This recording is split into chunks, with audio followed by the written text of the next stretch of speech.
자, 이제 교환계약을 하겠습니다. 자, 480페이지 오시면 교환이 있죠?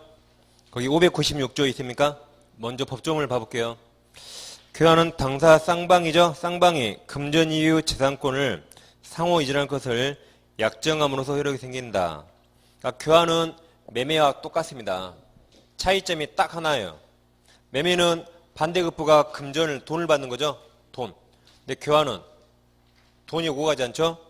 둘 다 재산권 이전, 둘 다 물건 이전. 그거 하나만 딱 달라요. 나머지는 매매와 다 똑같습니다. 그러니까 교환은 따로 공부 안 해요. 그래서 교환이 시험에 나오면 매매로 바꿔 읽으시면 돼요. 뭐 하나만 달라요? 반대급부가 돈인가 물건인가 그거 빼고 나머지 똑같습니다. 그러니까 교환이 시험에 나오니까 어머 공부 안 한 게 남았네. 지금 오늘 2시간 공부했어요. 교환을 매매로 바꾸면 되니까. 그러죠? 밑에 이제 02번 보충금 있습니까? 그거 하나 보겠습니다. 갑소유 토지가 4억짜리 토지가 있어요. 우리 토지가 5억짜리입니다. 이 토지를 둘이 교환계약 체결했대요. 그럼 이대로 하면 누가 손해볼까요? 우리 손해보겠죠? 5억짜리 넘기고 4억짜리 받는 거니까. 그럼 갑과 을이 합리적인 사람이라면 1억을 주기로 약속했겠죠? 그래야 정상이겠죠? 이걸 보충금이랍니다. 보충금. 그러니까 주계약은 교환계약이요. 교환계약 체결할 때 차이가 있으면 보충금 주기로 하겠죠? 이건 이제 매매대금 규정을 적용해요. 매매대금 규정을 적용하는 겁니다. 그러니까 한마디로 다 매매하고 똑같다 생각하시면 돼요. 그럼 자 597조 보시면 당사자 일방이 전조 재산권 이전과 금전 보충 지급을 약정한 때 그 금전에 대해서 매매대금 동원하세요. 매매대금이다 그럼 틀려요. 매매대금에 관한 규정을 준용하는 겁니다. 그러니까 이건 주계약이 매매입니까? 교환입니까? 교환이 주계약이죠. 단지 이것을 매매대금처럼 다룬다 이 말이죠. 여기까지 보시면 되겠고 이제 밑에 3절 임대차가 있죠. 임대차는 양가로 1번 반가로 1번 반가로 1번 당사자 일방 임대인이 상대방 임차인에게 목적물을 사용 수익할 수 있게 하고 상대방 임차인이죠. 임차인이 그때가로서 동그라미 쳐보세요. 차임 지급 동그라미 반드시 유상입니다. 차임 지급을 그래서 약정함으로 성립하는 유상 쌍문 낙성 계약입니다. 자 2번 동산 가능하죠. 자전거 빌려줄 수 있죠. 돈 받고 부동산 또는 물건 일부에 관해도 임대차 성립한다까지. 그러니까 임대차는 반드시 유상입니다. 공짜로 빌려준 게 사용대차래요. 우리는 임대차 계약했는데 사용료가 없대요. 그건 사용대차지 임대차 아닙니다. 반드시 유상. 그래서 지상권, 지역권은 유상, 무상 가능하죠. 근데 전세권은 반드시 전세금 지급. 그래서 전세권과 임대차는 반드시 유상. 지역권, 지상권은 유상, 무상 가능하죠. 그렇게 하면 되겠습니다. 오른쪽 페이지 양가로 2번 차임 지급 있습니까? 반가로 1번 그 세 줄만 읽어보세요. 차임 없으면 사용대차 그랬죠? 차임은 반드시 금전에 하나잖아요. 1년에 쌀을 10가마 주기로 했다. 그렇게 할 수 있죠. 반가로 1번 세 줄만 읽어도 되고 자, 그 밑에 양가로 3번 처분 권한 등 요부가 있습니까? 우리가 전 시간에 타인권리 매매 유효입니까? 무효입니까? 이 유효죠? 그럼 타인권리 임대차는 더 유효겠죠? 더 유효. 그러죠? 이것도 유효인데 이건 더 유효겠죠? 유효입니다. 유효해요. 예를 들면 갑소유 엑스토지가 서울에 있어요. 내 갑은 현재 지금 미국에 살아요. 이쪽이 잘 안 들어옵니다. 그러니까 이 인근에 사는 을이 갑이 안 오니까 몇 년 동안 한 번도 안 와요. 우리 병한테 갑 승낙 없이 갑 몰래 X 이 토지를 임대차했다. 2년간 해가지고 매년 월세 매년 200만 원씩 받았어요. 2년간 받았습니다. 그리고 끝났어요. 지금까지 안 들켰어요. 그럼 그냥 돈 번 거죠? 그냥 유효입니다. 이거 유효예요. 만약에 갑이 기국에서 들켰네. 그럼 그때 책임지면 되는 겁니다. 그러겠죠? 그래서 일단 유효입니다. 타인 권리임대차 유효예요. 이것도 유효니까. 물론 이런 행운이 우리한테는 안 오겠지만 유효해요. 배 아프지 마세요. 그래서 그 반가로 1번 그 5줄만 읽어보면 되겠습니다. 자, 넘기시면 이제 상단에 공입 임대차 존속기간 나왔죠? 자, 1번 최장기 제한에 651조 있습니까? 651조 1항이 있죠? 자, 1항은 셋째 줄 중간쯤에 아라비아 숫자 20년을 넘지 못한다 써 있죠? 그 바로 아랫줄에 유형결정 써 있습니까? 그러니까 예전에 임대차는 20년 넘지 못했습니다. 근데 그게 유형결정 받아서 1항은 없는 거하고 똑같아요. 그래서 지금 최장기 제한 없습니다. 영구 설정 가능해요. 다음 2항은 살아있죠? 2항 보세요. 전환기간 그 말이 임대차 기간 그 말입니다. 임대차 기간은 이를 갱신할 수 있다. 근데 그 기간은 갱신한 날로부터 10년 넘지 못한다. 이게 약정갱신이에요. 2항 약정갱신. 약속으로 임대차 더 할 수 있죠? 단 몇 년 넘지 못해요? 10년 넘지 못한다. 횟수 제한 없어요. 횟수 제한. 그러니까 계속 9년씩 계속 갱신할 수 있죠? 단 10년 제한 있는 겁니다. 1항만 유형결정. 그럼 자, 지금 공부하는 게 민법상 임대차입니다. 민법상 임대차는 예전에는 최장기 제한이 20년 있었는데 지금은 20년 유형결정 받아서 없습니다. 그래서 임대차 영구 설정 가능해요. 지구 멸망할 때까지 약정할 수 있습니다. 그리고 최단기간 제한도 없어요. 최소 몇 년 이상 그런 제한 없습니다. 그래서 토지 임대차라면 토지 임대차를 1개월 했대요. 그럼 1개월 후에 나가야 돼, 임차인은. 반면 이제 특별법인 주택임대차나 상가임대차는 최단기간이 2년, 1년 있는데 토지는 주택도 아니고 상가도 아니죠. 그러니까 그런 법 적용 안 돼요. 그러니까 최단기간이 없기 때문에 1개월 유예합니다. 1개월에 나가야 돼, 임차인.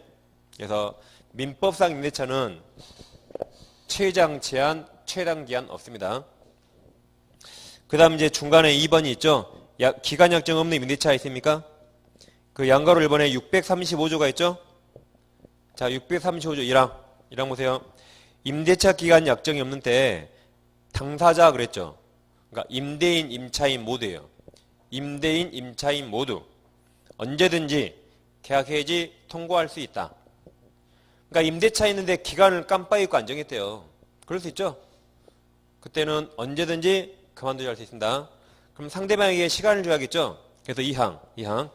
상대방이 전환 통고받은 날로부터 다음 각호 기간이 경과하면 해지 여력이 생긴다. 1호. 1호는 가로 쳐보세요. 토지 건물 기타 공작물 괄호. 한마디 부동산이요. 부동산에 대해서는 임대인이 해지 통과하면 몇 개월이에요? 6개월. 임차인이 해지 통과하면 1개월. 지나면 임대차 끝나는 거죠. 동산은 둘 다 5일. 동산이 뭐 시험에 나오지 않겠죠? 그럼 자, 부동산 임대차 했어요. 부동산 임대차 했는데 기간 안 정했대요. 그럼 임대인이 그만두자 해지할 수 있죠. 그러죠? 그럼 임차인 몇 개월 안에 나가야 돼요? 6개월 안에 임차인이 나가면 돼요. 임차인이. 이번에 임차인이 그만두자 그랬대요. 나 나간다 그랬어요. 그럼 임대인은 얼마 만에 보증금 내줘야 돼요? 한 달 안에 보증금 내줘야 됩니다. 임대인은. 이때 끝나는 거예요. 그런 거죠. 이런 식으로 기간 안 정하면 언제든지 누구나 해지할 수 있고 상대방에게 시간을 주는 거죠. 임대인이냐면 6개월, 임차인이냐면 1개월이라고 할 수 있습니다. 그 다음 오른쪽 가보세요. 483페이지 3번 약정갱신이 있습니까? 거기는 아까 두 줄만 읽어보세요. 아까 횟수 제한 없다 그랬죠? 단 10년 넘지 못합니다. 이제 노란색 4번 법정갱신이 있습니까? 자, 639조 보세요. 1항 묵시갱신이 법정갱신 같은 말입니다. 1항 임대차 기간이 만료한 후 임차인이 임차물로 사용수익을 계속하는 경우에 임대인이 상당한 기간 내에 이 일을 하지 아니한 때에는 다시 한번 읽어볼게요. 여기까지. 1항 임대차 기간이 만료한 후 임차인이 임차물 사용 수익을 계속하는 경우에 임대인이 상당한 기간 내에 이의를 하지 아니한 때에는, 자 그럼 이런 말이죠. 임대차가 끝났어요. 임차인 나가야겠죠. 안 나가고 있어요. 임대인 어떻게 해야 돼요? 너 나가 해야겠죠. 그 말도 안 한대요. 그런 말이죠. 그때는 그 다음에 전 임대차와 동일한 조건이 돈입니다. 돈. 보증금 월세. 동일한 조건이 뭐예요? 돈. 보증금 월세. 동일한 조건으로 다시 임대차원으로 본다. 누가 봐요? 법에서 본다. 이걸 법정행신. 법에서 그래 봐버립니다. 이걸 법정행신. 그러나가 있죠? 그러나 당사자는 635조가 아까 왼쪽에 있었죠? 6개월, 1개월. 다시 그러나 당사자는 635조 규정에서 해지 통과할 수 있다. 이렇게 보면 되겠습니다. 그러니까 법정행신되면 돈은 전 임대차와 동일하죠. 돈. 기간은 정하지 않은 것으로 보니까 왼쪽 635조에서 언제든지 그만두지 할 수 있고 임대인이 통과하면 6개월, 임차인이 통과하면 1개월 지나면 끝나는 거죠. 그게 635조 규정에 의해서 해지 통과할 수 있다. 그런 말이죠. 그래서 두 조문을 보셨죠? 다음 장 넘기면 기억날까요? 잊어버릴까요? 다음 장 넘기면 기억나요? 잊어버려요? 잊어버립니다. 잊어버린 게 정상이에요. 궁금하면 찾아보면 되겠죠. 아까 다시. 그러죠? 기억 안 나죠? 그게 정상이에요.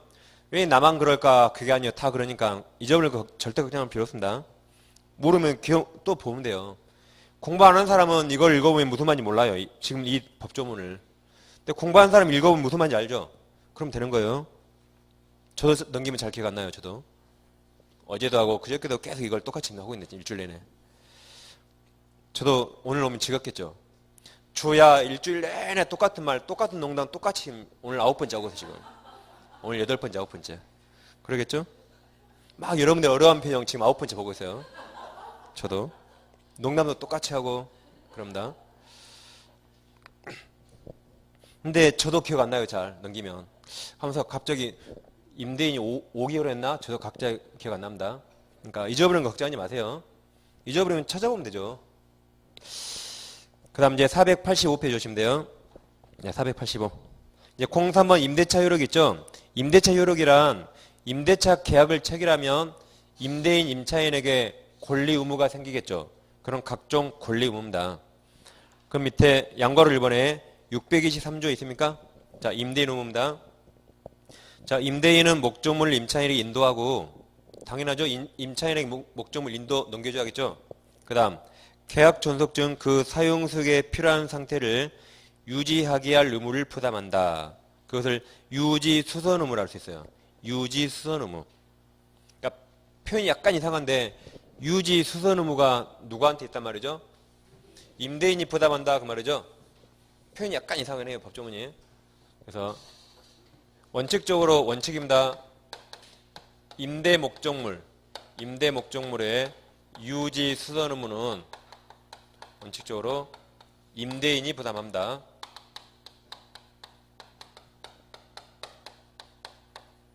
이게 623조예요.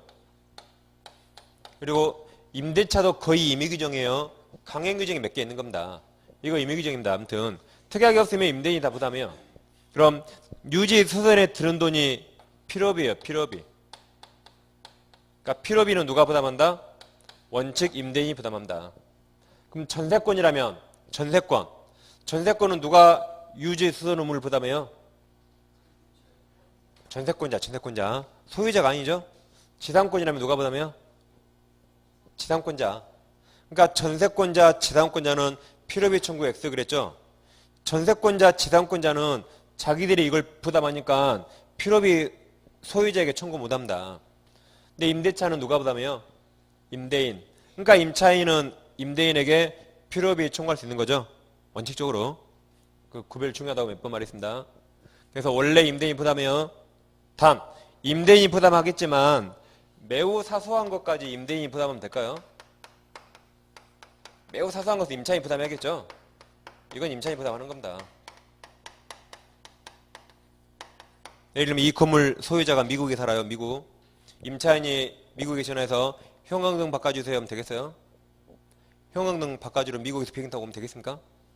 그럼 절대 임대 못합니다. 그래서 임대인이 부담하긴 하지만 매우 사소한 것은 임차인이 부담해야 돼요. 임차인이.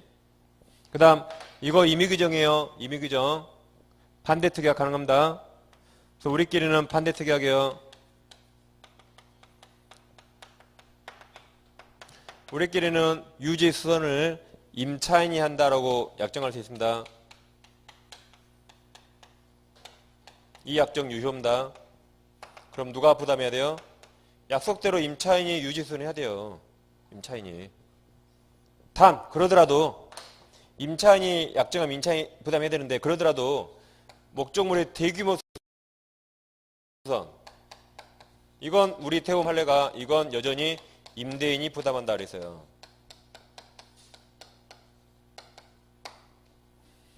그러니까 1층짜리 단독주택 빌려주면서 임차인이 유지수선한다고 약속했어요.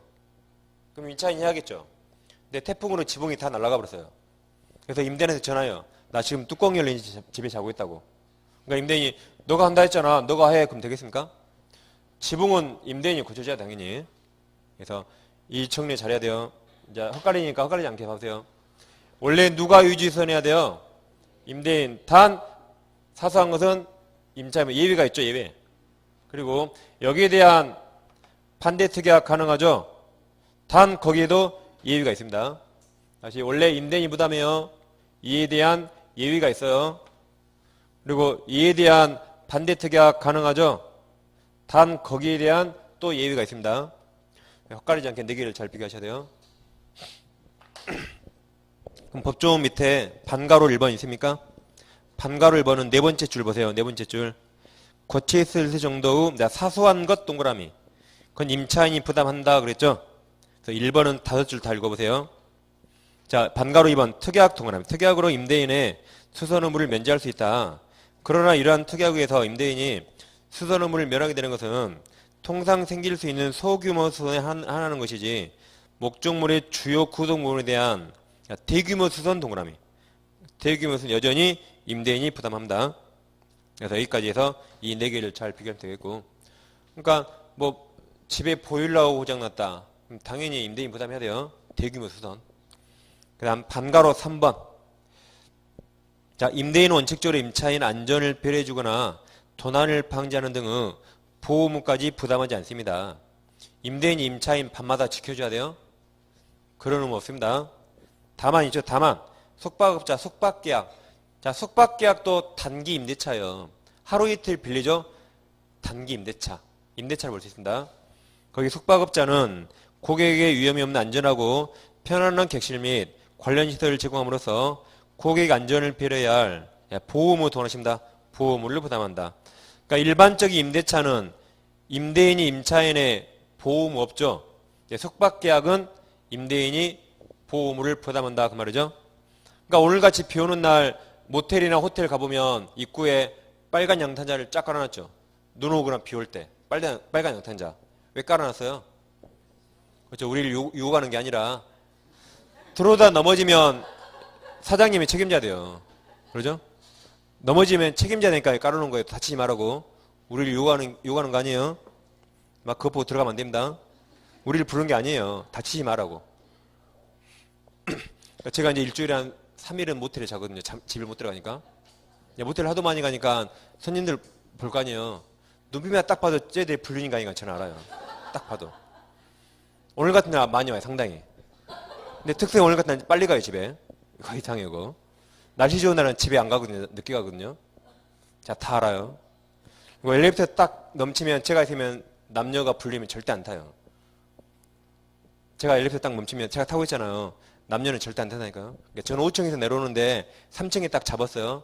남녀가 불리면 절대 안 타요. 먼저 가세요. 그럼 남자가 오고. 근데 정상적인 가게면 타였고 그냥 아무 이상 없이. 눈빛만 보면 딱 알아요. 제가. 아무튼 이제 숙박업자는 보호무 진다 기억하시면 돼요. 그 다음 밑에 이제 양가로 3번 있죠. 양가로 소모부터가 제일 중요합니다. 그게 임차인의 비용 상환 청구권 있습니까? 그냥 넘기시면 다음 페이지. 다음 페이지 하단에 양가로 4번 있죠. 거기 건물 등 임차인 동원하셔보세요. 건물 등 임차인은 부동물 매수 청구권 있죠. 다시 오른쪽 페이지. 487입니다. 하단에 양괄호 5번 일정한 그 다음에 토지 임차인 동원하세요. 토지 임차인은 갱생 청구권 및 지상물 매수 청구권이죠. 이 세 가지가 임차인의 권리고 이게 제일 중요합니다. 임대차에서 해마다 시험에 나와요.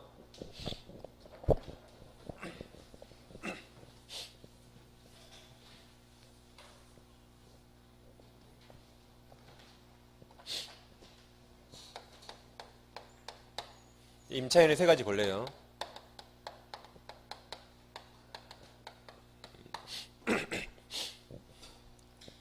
그러니까 이제 제가 오후에 수업이 없잖아요. 오후에 이제 쉴 때 다른 선생님들은 뭐 찜질방 그런 데 가거든요. 저는 쉬려면 그냥 아예 대실 끊어서 한 2시간 자고 와요. 모텔에서 한 돈 많은 주고 대실 끊어서. 그러니까 이제 가면 이상한 사람 많이 보겠지만 그러겠죠? 그러다 보면 이제 눈빛을 보면 따한다 그 말이에요 제가. 어차피 찜질방 돈이나 대실이나 비싸거든요. 그럼 찜질방 가면 시끄러워 못 자니까. 근데 혼자 들어가면 이상하게 낮이고 밤에는 몰라도 혼자 들어가면 이상합니다. 누구 오죠? 라고 꼭 물어봐요. 주인이. 아니 저 혼자예요. 그런데 아무튼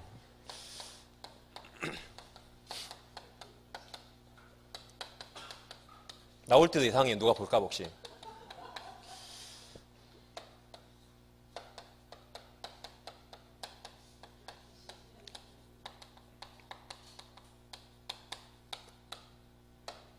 이제 세 가지가 가장 중요한데 일단 얘들의 특징이 있어요. 일단 비용상환 청구권은 모든 임차인이 청구할 수 있습니다. 모든 임차인. 다음 부속물은 방금 건물 등 동그라미 쳐놨죠? 건물 등. 그래서 부속물은 건물 등 임차인이 청구할 수 있습니다. 건물 공작물 임차인. 다음 지상물은 토지 임차인 동그라미 쳐놨죠?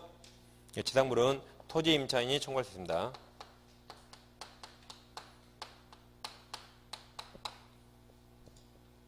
그럼 자 제목을 일단 보시면 두 가지는 다 매수 청구죠.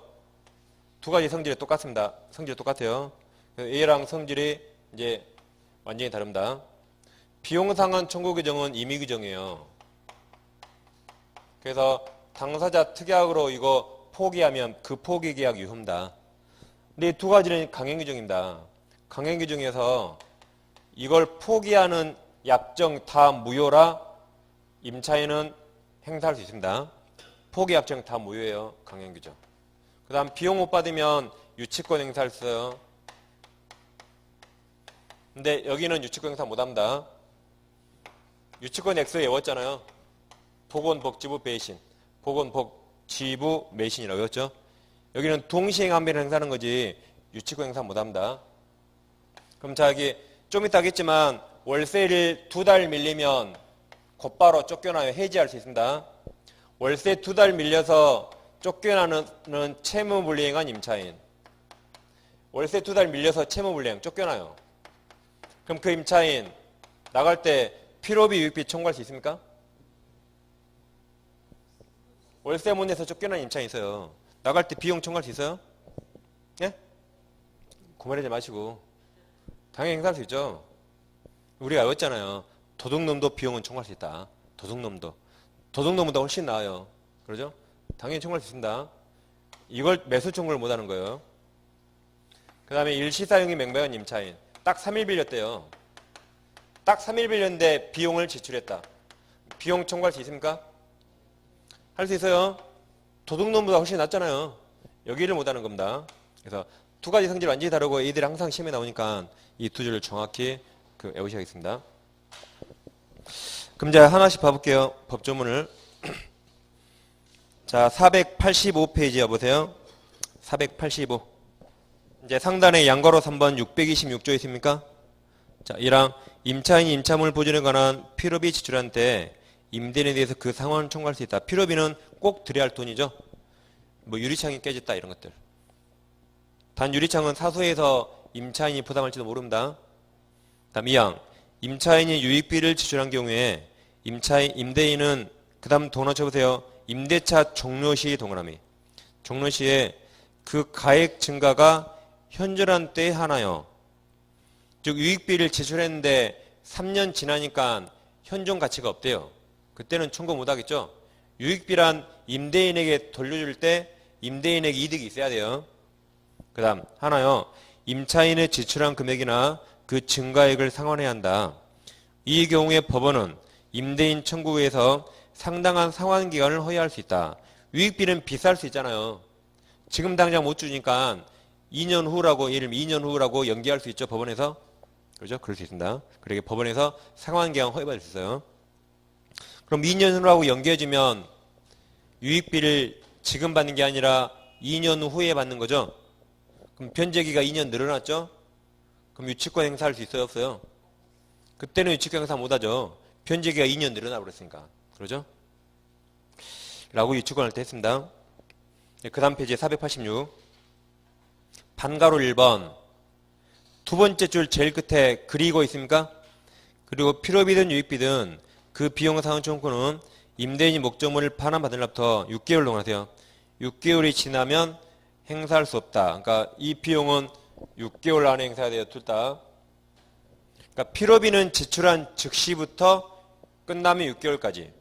유익비는 임대차 끝날 때부터 6개월까지 하는 겁니다. 둘 다 6개월까지. 행사할 수 없다. 가로 안에 654조에서 617조 써 있습니까? 617조가 사용대차예요. 우리 시험 범위 아니라 책이 없습니다. 그럼 654조에서 임대차에서 617조를 준용합니다. 준용.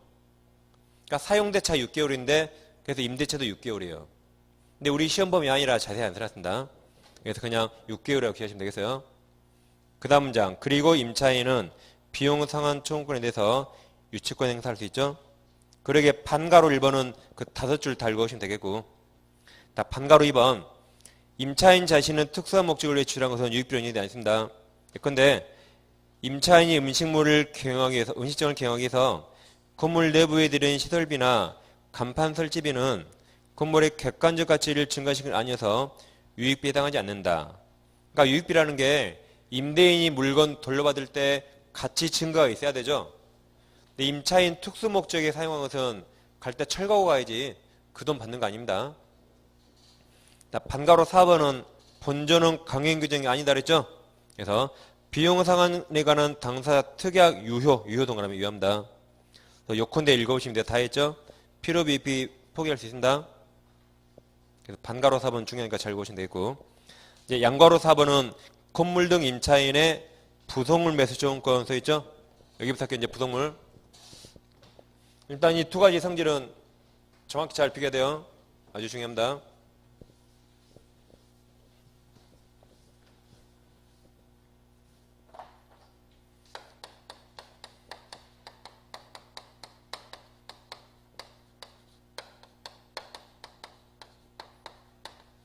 일단 부속물은 독립성이 있는 걸 부속물이랍니다.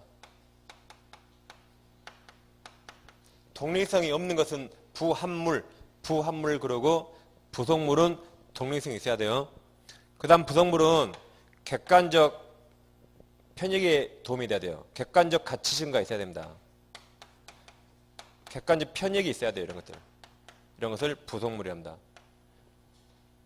그럼 이제 이런 게 부속물 매춘 겁니다. 이 건물 등 임차인 그래서요. 갑 건물이 있는데 갑과 을이 건물 임대차 계약 체결했습니다. 그럼 갑이 임대인, 을이 임차인이죠. 임차인 을이 건물을 여기를 점유하다가 을돈으로 이런 걸 여러 개 설치했어요. 을돈으로. 그럼 이 노란색은 둘 중에 하나예요. 법적 운명이. 흰색과 독립성이 있거나 없거나. 그래서 이 노란색이 흰색과 독립성 있거나 없거나 둘 중에 하나입니다. 그럼 노란색이 흰색과 독립성이 없다면 흰색에 부합된 거죠. 그럼 노란색은 누구 소유예요? 그럼 갑소유가 돼요. 갑소유. 그럼 을은 나갈 때 내 돈으로 설치했지만 갑소유가 되죠. 그럼 나갈 때 비용, 필요비나 유익비 청구하는 겁니다. 다시 내 돈으로 지었지만 독립성이 없으면 갑소유로 인정돼요. 그럼 나갈 때 내가 들인 돈이니까 비용 청구해요. 이때는 필요비나 유익비 청구받고 나가면 되는 겁니다. 근데 독립성이 있대요. 그 말은 을소유입니다. 내 돈을 지었으니까. 을소유로 인정돼요. 원칙이 중요해요. 원칙. 임대차가 끝나면 원칙 우리는 철거해야 돼요. 원상으로 복구해야겠죠. 우리는 철거하는 게 원칙입니다. 단 예외적으로 이 노란색을 설치할 때 임대인 동의 얻었대요. 갑 동의 얻고 설치했거나 또는 원래 갑이 지었는데 갑에게 돈 주고 샀대요. 갑에게 매수했다면 이때 한해서 우리는 갑에게 부속물 내꺼 너가 사라고 청구할 수 있어요. 그럼 갑은 무조건 사야 됩니다. 말이 청구권이 형성권이에요. 우리 내꺼 너가 사 그럼 갑 무조건 사야 돼요. 그랬을 때 바로 매매가 성립되어 버립니다. 바로. 그럼 갑과 을은 이 건물 가격 정해야 돼요. 그럼 갑과 을이 건물 가격 정하면 갑과 을은 이제 뭘 해야 되죠? 을은 물건 넘겨주고 갑은 노란색 돈 주고 그걸 동시행하는 거지. 아까 유치권 행사 못한다 그랬죠? 동시행입니다. 그래서 원래는 철거해야 되지만 어떨 때 하네요. 임대인 동의 얻어 지었거나 임대인에게 매수한 경우에 한해서 우리 내꺼 갑에게 너가 사면 갑은 무조건 사야 됩니다. 그럼 자 법조문 봐볼까요? 646조 1항 건물 기타 공작물 임차인이 사용 편익으로 해서 동원하십니다. 임대인 동의 동원하세요. 임대인 동의 얻어 이에 부속한 물건이 있는데 임대차 종료 시에 임대인에 대해서 부속물 매수 청구할 수 있다. 그러면 임대인은 무조건 사야 됩니다. 2항도 동원 쳐보세요. 임대인으로부터 매수 동그라미 매수한 부속물로 똑같다 그랬죠? 그럼 자 밑에 반가로 1번에 동그라미 2번 부속물은 건물과는 독립된 별개의 물건이 아니다. 건물 자체의 수선 내지 증개축 부분과 같이 건물의 구성 부분을 이루는 경우 그 말이 독립성 없다 그 말이에요. 그때는 그 뒤에 비용 상한 청구 행사한다 그랬죠? 그 다음 페이지 동그라미 3번 부속물은 그 건물을 사용해 동원하십니다. 객관적 편익 동원함에 객관적 편익을 가져오기는 물건이며 임차인은 특수 목적에 사용하기 위해서 부속된 것 때는 인정되지 않습니다. 다음 반가로 2번은 두 줄 다 읽어보세요. 아까 동의죠? 반가로 3번 임대차가 종료하겠죠? 이런 것도 시험에 나옵니다. 임대차 종료 전이라고 종료 동그라미 1번 부속물 매수 청구가 생기는 것은 임대차가 종료한 때이며 다만 임대차 가격이 임차인의 채무불이행 그때는 행사 못한다 그랬죠? 아까 여기 채무불이행 X 그러기 1번은 세 줄 다 읽어보면 되겠습니다. 반가로 4번 형성권 동그라미 강행규정 동그라면 돼요. 1번 이 매수 청구 형성권에 따라서 부속물 매수 청구를 하면 곧 매매계약이 성립하며 이 경우 가로 쳐보세요. 자 가로 임대인의 부속물 매수대금 지급 의무 가로 두 번째 가로 임차인의 부속물 인도 의무 가로 두 개가 동시행 그랬죠. 그러니까 유치권 X 유치권 X 다음 2번 본전은 강행규정에 따라서 임차인의 부속물 매수권을 폐지한 특약은 원칙적으로 무효이다. 다만 일시사용을 위한 임대차인 경우에 본전은 적용되지 않는다 그랬죠? 아까 해서 여기 일시사용 X라고 여기까지 보면 되겠습니다. 그 다음 양가로 5번이 이제 일정한 토지 임차인은 갱신 청구와 매수 청구죠? 여기 잘 비교해보시면 임대인 동의는 부속물에 나와요. 다시 임대인 동의는 어디 나와요? 부속물에. 이제 보실 지상물 매수 청구에는 임대인 동의 그런 말 안 나옵니다. 이걸 헷갈리니까 시험에 잘 내요. 이거 어디서 나온다? 부속물. 지상물 매수는 안 나와 이제.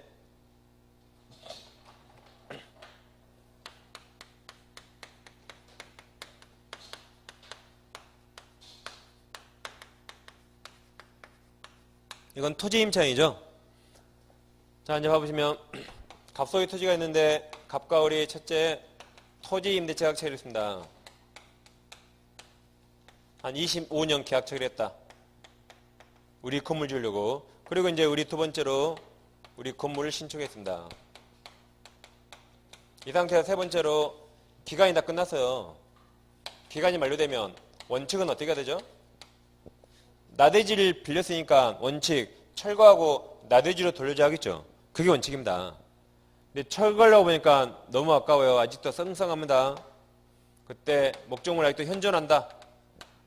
철거가 아까우니까 그때 우리 갑한테 한 번 더 하시죠라고 갱신 청구합니다. 한 번 더 하시죠라고 갱신 청구해요. 갑이 오케이 하면 갱신하면 돼요. 갑이 미쳤니 하면, 갑이 거절하면, 갑은 지금 내 토지 25년간 사용 못해서요. 갑이 미쳤니 그랬습니다. 그럼 우리 갑을 더 미치게 만들어요. 네, 그러면 그럼 내 건물 너가 사 할 수 있어요. 우리 갑한테 내 건물 너가 사. 그럼 갑은 무조건 사야 돼요. 갑이 더 돌아버리겠죠. 그래서 내 건물 너가 사 하면 갑은 무조건 사야 됩니다. 그러니까 갑이 돌기 싫어서 임대차 계약할 때 특이하게 했어요. 야, 을, 너 혹시 매수 청구가 뭔지 알아? 모르는데요. 나중에 알게 될 거야. 알게 되더라도 이런 거 행사하지 않는다라고 각서 쓰고 사인 다 했어요. 그래도 그건 강행규정에 의한 무효라. 각서 쓰고 사인해도 을은 당연히 할 수 있습니다. 당연히 할 수 있어요. 강행규정. 그래서 내 건물 너가 사면 형성권이나 바로 매매가 성립됩니다. 갑은 무조건 사야 돼요. 갑 무서워서 땅 못 빌려주겠네요. 괜히 토지 빌려줬다가 나중에 이걸 사래요. 근데 걱정할 필요 없다 그랬죠. 걱정 없습니다. 25년 지나면 건물 가치 없습니다. 아주 싸게 사면 돼요. 그동안 토지는 몇십 배 뛰었을지 몰라요. 그러면 싸게 사서 허물어버리고 좋은 건물 지으면 돼요. 그러니까 돈이 없어 못 사지 이거 무서워 못 사는 거 아닙니다. 그러겠죠? 아무튼 강행 규정입니다 이거. 그리고 여기는 임대인 동의 그런 거 안 나와요. 임대인 동의는 부속물에 나옵니다. 취지를 아시겠죠? 그럼 이 지상권 매수청구는 토지 임차인에게 맺는 게 아닙니다. 토지 빌린 사람은 다 인정돼요. 그래서 지상권자도 토지 빌린 사람이죠. 그죠? 토지 전세권자도 토지 빌린 사람이죠. 지금 보시는 토지 임차인도 토지 빌린 사람이죠. 다 적용돼요. 다 적용됩니다. 단 차이가 있다면 이 두 사람은 법에 써 있는데 이 사람은 법에 안 써 있어요. 그래서 판례가 인정합니다. 판례가. 법이 없지만 어차피 토지 빌린 사람은 똑같으니까 판례가 이 사람한테도 인정해줘요. 두 사람은 법에 있지만. 그래서 세 명한테 다 인정되는데 실생활에는 지상권이나 토지 전세권 거의 없고 대부분 토지 임대차거든요. 대부분 실생활에. 그러니까 이쪽에 판례가 많고 시험은 여기서 나오는 겁니다. 그러니까 여기서 우리가 자세히 공부 안 해서요. 뒤에서 한다 그랬죠? 오늘 지금 하고 있는 겁니다. 이게 실생활에 많으니까. 아시겠죠? 그럼 지금까지 취지를 이해하시고 이제 몇 가지 판례를 봐볼게요. 자, 판례 보시면 이제 이번에는 임대차 기간을 안 정했어요. 임대차 기간을 안 정했습니다. 그럼 아까 635조 언제든지 해지 통과할 수 있죠. 그래서 갑이 임대차 그만두자라고 해지 통고했어요. 그럼 6개월 지나면 해지 된다 그랬죠? 그럼 해지 통과하면 그래도 을은 매수 청구할 수 있습니다. 그럼 그때 갱신 청구해야 할까요? 원래는 갱신 청구하고 갑이 거절할 때 매수 청구하는 거죠. 근데 이때는 갑이 해지했으니까 이때는 갱신 청구 없이 곧바로 매수 청구해야겠죠? 아니 갑이 임대차 그만두자 그러는데 거기다 대고 갱신하시려고 그럼 얘가 이상한 놈이에요. 그때는 갱신 청구 없이 곧바로 매수 청구할 수 있습니다. 이해하겠죠? 그 다음에 우리 건물 짓고 나서 우리 돈이 필요해서 이 건물에 저당을 잡히고 K은행한테 대출받았어요. K은행 앞으로 근저당권을 설정해 줬습니다. 그럼 저당권이 있어도 매수 청구 행사할 수 있을까요? 지금 건물에 저당권이 있어요. 그래서 당연히 매수 청구할 수 있습니다. 우리나라에 그러면 저당 없는 건물이 있을까? 얼마나? 거의 다 저당이 있겠죠? 당연히 있더라도 당연히 매수 청구 행사할 수 있습니다. 당연한 겁니다. 그 다음에 자 임대차는 대항력이 있어요 없어요? 임대차 대항력 없죠? 채권이니까. 다시 그러면 갑과 을이 첫째 토지 임대차 했습니다. 25년 했다 해보세요. 그리고 이제 을이 두 번째로 금을 줬어요. 근데 나중에 갑이 병한테 토지를 팔았대요. 병이 등기하면 소유권 취득했죠? 자, 그럼 지상물 매수 청구는 이건 상식인데 정답으로 나왔어요. 지상물 매수 청구는 당연히 건물 소유자가 매수 청구하겠죠? 우리 건물을 A에게 팔았대요. 그럼 누가 건물 소유자예요? A인데 우리 건물 소유자인데 내 건물 누가 삽니까? 당연히 지상물 청구는 당연히 건물 소유자만 내 건물 너가 사겠죠? 당연합니다.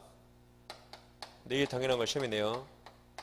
당연히 건물 소유자만 매수 청구할 수 있습니다. 그래야 내 건물 너가 사는 거죠. 그리고 우리는 원칙적으로 계약 당사자인 갑한테만 매수 청구해야 돼요. 근데 소유자가 바뀌었네요.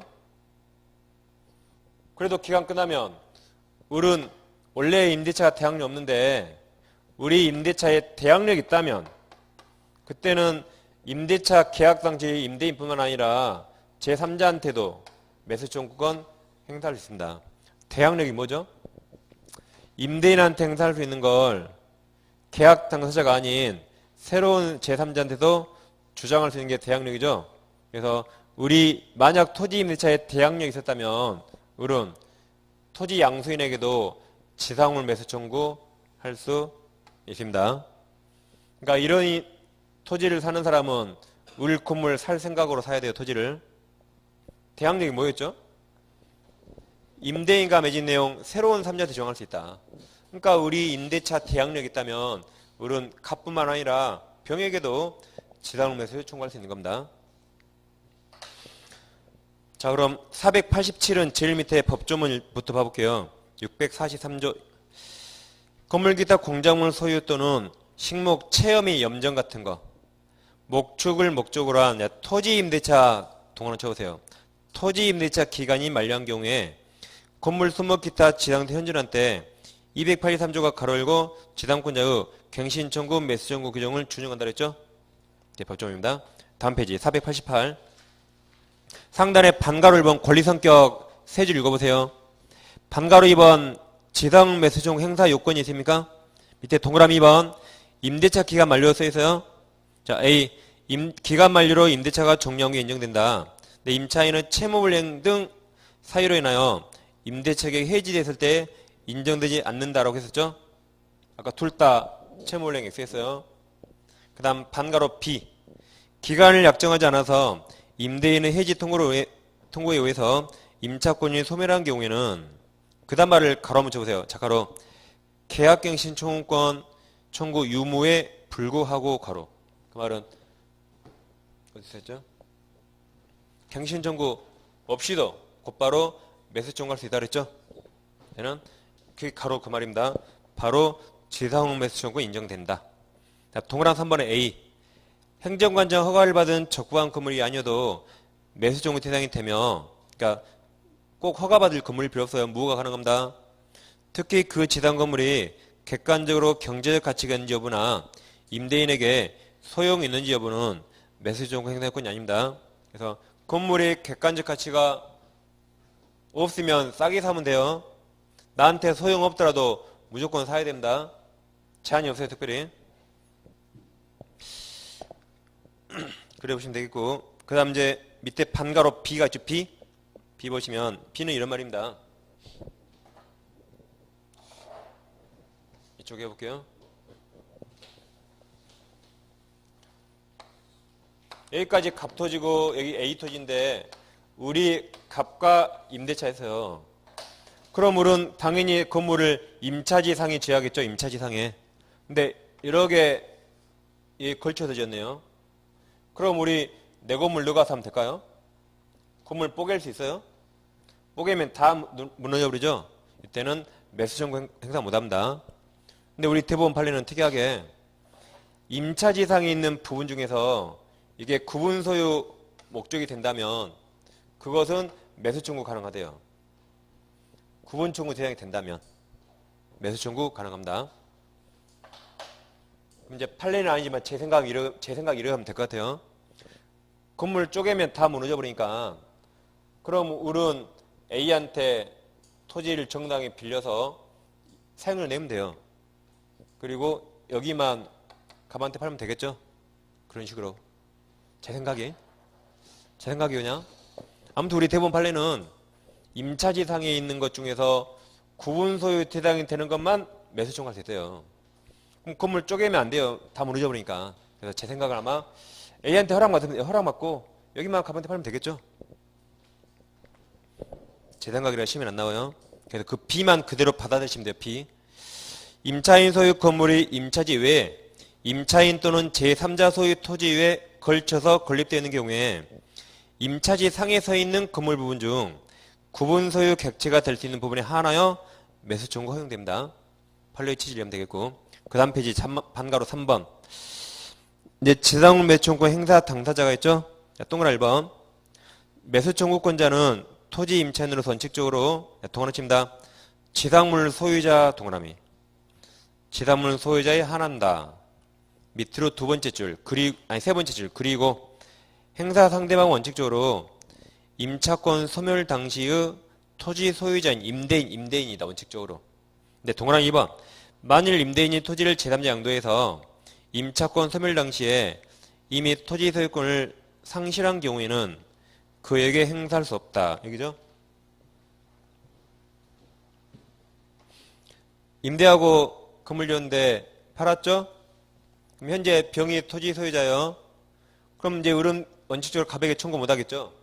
그때는 병한테 할 수 있다 그랬죠? 단 대항이 있을 때만. 다시 동그라미 그래서 세 번째 줄.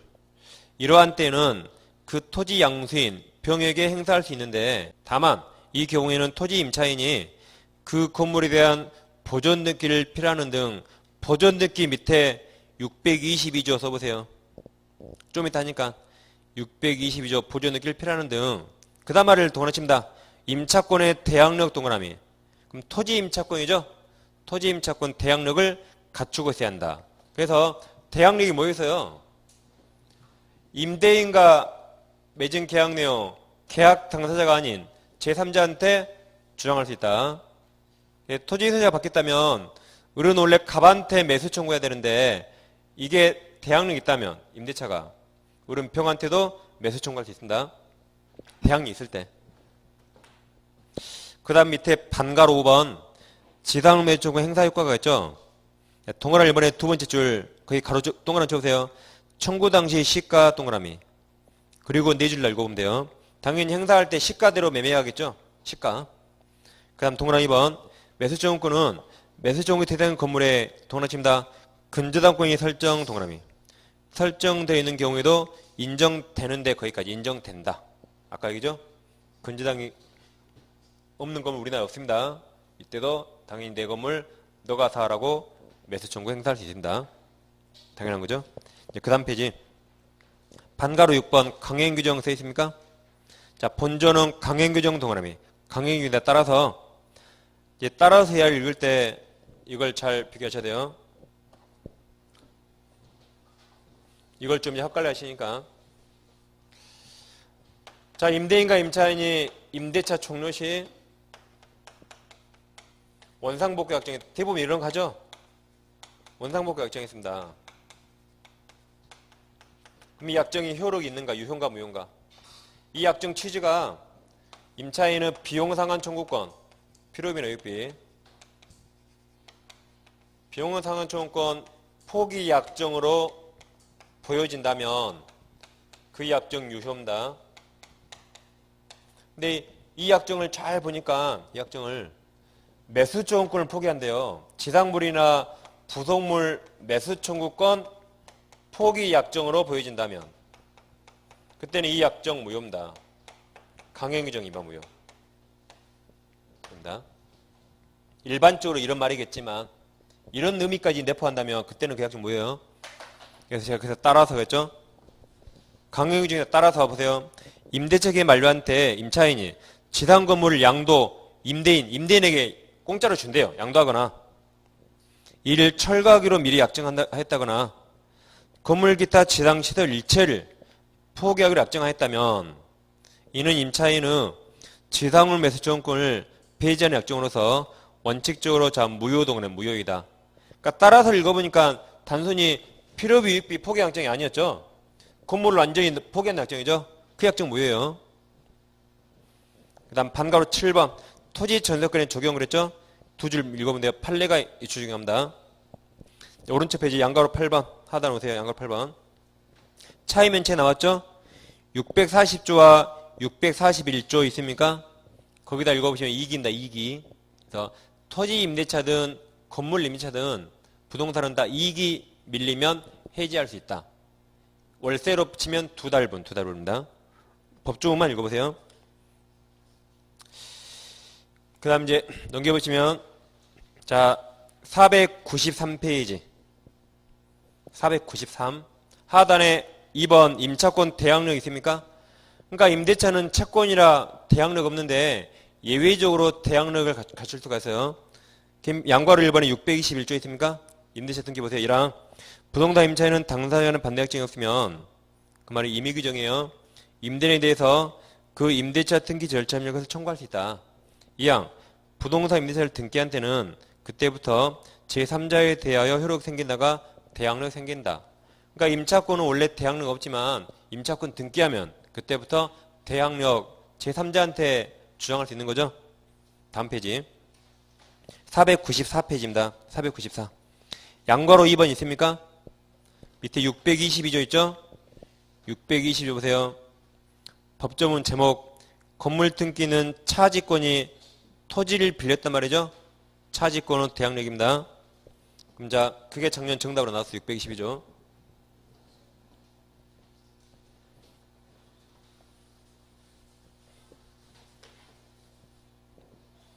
622조는 이런 말입니다. 항상 이제 원칙대로 푸셔야 돼요. 갑과 을이 토지 임대차였어요. 첫째 25년 약정했다. 25년. 그럼 우리 임차인이죠? 을 토지 임차권 대항력 있어요? 없어요? 원칙 없는 거죠. 채권이라. 원칙 없습니다. 대항력. 이 상태에서 두 번째로 우리 건물을 신축했습니다. 그럼 건물을 을 소유죠? 여기까지 을은 건물 보존 등기 했어요? 안 했어요? 갑과 을이 토지 임대차하고 우리 건물 지었죠? 을 건물 보존 등기 했어요? 안 했어요? 예? 우리 건물 보존 등기 했어요? 안 했어요? 보존 등기. 예? 안 한 거예요. 했다 말없으면 안 한 겁니다. 당연히 하겠지만 당연히 했겠지 하면 안 돼. 절대 시험에서는. 했다 말 있어야 돼요. 건물 등기 안 한 겁니다. 이 상태로. 안 했어요. 그러고 있는데 갑이 병한테 토지 매매합니다. 그리고 병이 등기하면 병이 토지 소유권 취득했죠. 그래서 병이 을한테 건물 철거 청구했어요. 내 토지에서 건물 치워 그랬습니다. 그럼 우리는 갑과 25년 계약 있죠. 25년 주장할 수 있어요? 없어요? 없죠. 대항력 없으니까. 25년은 갑에게만 주장할 수 있는 거지 병과 25년 계약 있습니까? 주장 못합니다. 그러니까 철거하라면 철거해야 돼요. 그러니까 우리 임차권 등기했다면 대항력이 있으니까 그때는 갑가면 25년 주장할 수 있죠. 근데 대항력이 없으니까 을은 병한테 25년 주장할 수 없습니다. 그게 대항력 없다요. 단 이렇게 되면 건물이 다 쓰러지니까 622조에서 이 건물을 신축하고 이 건물에 우리 소유권 보존 등기하면 이 토지 임대차가 대항력이 생겨요. 이제 대항력이 생겼죠. 그리고 병이 소유권 취득하면 시간적으로 이게 빨랐죠. 그때 을은 갑과 맺은 계약내용 25년을 병한테 주장할 수 있습니다. 그때는 철거 청구 못하겠죠. 그러니까 건물 지었으니까 당연히 등기했겠지라고 생각하면 안 돼요. 등기 안 한 건물 많아요. 그래서 어떤 판례가 있었냐면 병이 토지를 먼저 샀거든요. 그 다음에 을이 등기했어요. 그럼 대항력이 늦게 발생했죠. 얘보다 시간적으로 늦었죠. 그럼 대항할 수 있어요? 없어요? 대항 못하면 그때는 시간적으로 얘 소유권 취득보다 빨랐어야지. 그래야 병 알고 샀죠. 그래야 25년으로 대항할 수 있는 겁니다. 이게 판례예요. 그러니까 당연히 등기일자라면 큰일 납니다. 그래서 자, 법좀 622조 봐볼게요. 1항.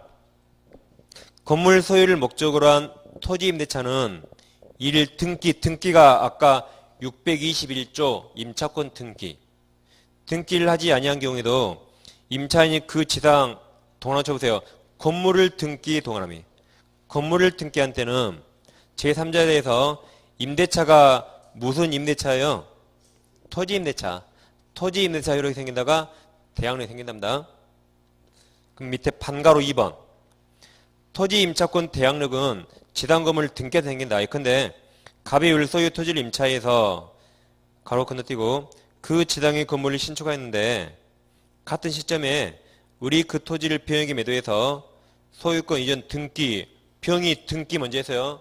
등기하였고 그 후 갑이 신축 건물 부존 등기 필요했다면 갑은 병보다 늦었죠. 대항 못해요. 갑은 병에게 대해서 토지 임차권으로 대항을 썼습니다. 그러니까 우리 책은 이제 사람이 여기는 아까 바뀌었어요. 얘가 우리고 얘가 갑이래요. 여기. 그럼 얘가 보존 등기했더라도 얘가 등기한 다음에 이렇게 하면 그럼 대항력이 늦게 발생했죠. 그러면 을감해진 계약 내용으로 병한테 대항 못합니다. 시간적 늦었으니까 그게 판례예요. 그래서 당연히 등기일자라면 안 됩니다. 그래서 그 620이 작년 정답이고 이건 22인가 중개사법에도 정답으로 나왔어요. 중개실무에도 같이 비교하면 되겠고. 그럼 다시 조합해서 이제 지당물 매수입니다. 지당물 매수. 자, 갑과 을이 첫째 25년 임대차 계약했죠. 원칙 대항력 없어요. 원칙. 근데 우리 건물 신축한 다음에 우리 여기다가 건물 등기하면 그때부터 이게 대항력이 생기죠. 그러죠? 그 다음에 토지 팔아서 병이 세 번째로 소유권 취득하면 시간초로 빨랐죠. 그래서 을은 지당 매수 청구를 병한테도 지당 매수 청구할 수 있다. 다시 을은 원래 갑에게 지당 매수해야 되지만 대항력 있죠? 그러면 새로운 소지한테 갑한테 주장할 수 있는 걸 새로운 소지한테 행사할 수 있죠? 병한테 지당 매수 청구할 수 있습니다. 이게 622조예요. 그래서 방금 앞쪽에 우리가 620이라고 써봤어요. 어디에 쓰셨냐면 어디 있었지? 그 489페이지 489 상단에 동그라미 2번 네 번째 줄에 622조 써놨죠. 그러죠? 거기에 건물에 대한 보존 등기를 필요하는데 그게 622조. 그때 대항력이 생겼죠? 그때 갑은 병한테 지당 매수 청구할 수 있습니다. 우리 책에 뒤에 있으니까 제가 일단 써놓고 한 겁니다. 중요하고 아주 어려운 판례니까 잘 보시면 되겠고. 그럼 문제 하나, 시간이. 문제 하나 풀고 빨리 쉬겠습니다. 자, 508페이지 와보세요. 그냥 10분 안에 잊어버릴지 모르니까. 빨리 해결하겠습니다. 한 문제니까. 508페이지. 상단에 9번 있죠? 9번. 갑은 건물 소유를 목적으로 의류 엑스토지 동그라미. 의류 엑스토지. 그 다음 임차 동그라미. 누가 임차했어요? 갑. 앞에 갑이 있으니까 갑. 갑 써보시고. 임차해서 그 위에 Y 건물 동그라미. 누구 건물이에요? 갑. 갑 다 써보세요. 그래야 문제를 두 번 읽으니까. Y 건물 신축하는 사용하겠다. 틀린 거 있습니까? 1번 Y 건물이 무허가여도 매수 청구할 수 있다 그랬죠. 2번 갑의 차임 면치를 우리 임대차 해지하면 못한다 그랬죠. 3번 임대차 기간 정함이 없는 경우 을 임대인이 해지 통과하면 갑은 그때는 갱신 청구 없이도 곧바로 매수 청구할 수 있다 그랬죠. 4번 대항력 갖춘 동그라미.